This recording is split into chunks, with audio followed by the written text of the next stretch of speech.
as a journalist, he's someone throughout the 1940s who sees the political class as intensely corrupt, calling for revolution. And in a variety of ways, in very explicit terms that I cover in my book, he's saying that the entire system needs to be wiped clean, and he's calling for it repeatedly. And he's incredibly passionate about this. And he gets involved. There are political assassinations at the time. He's not involved in a political assassination, but he does harbor a very famous political assassin. And then, of course, we know of the 1948-49 and the war in Palestine. But what he does do is he breaks a scandal, which is called the rotten weapons scandal. And the rotten weapons scandal is his, in a sense, major commitment to trying to overthrow the regime. So in 1949, he starts getting information, and then 1950, he gets more information that's leaked to him by members of the Free Officers, right? Gamal Abdel Nasser and Anwar Sadat and others. And he gets these documents that show that King Farouk of Egypt had armed the Egyptian army with faulty weapons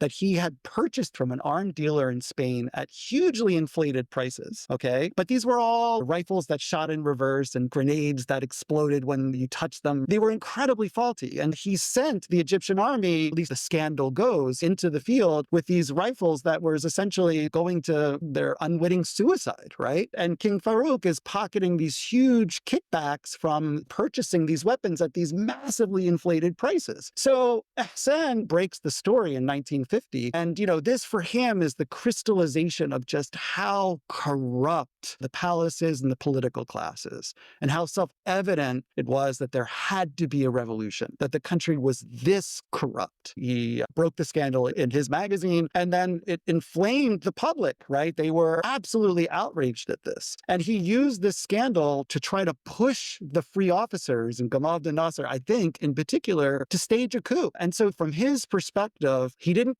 fight in Palestine, but this was his role in trying to fight the war and to change the country.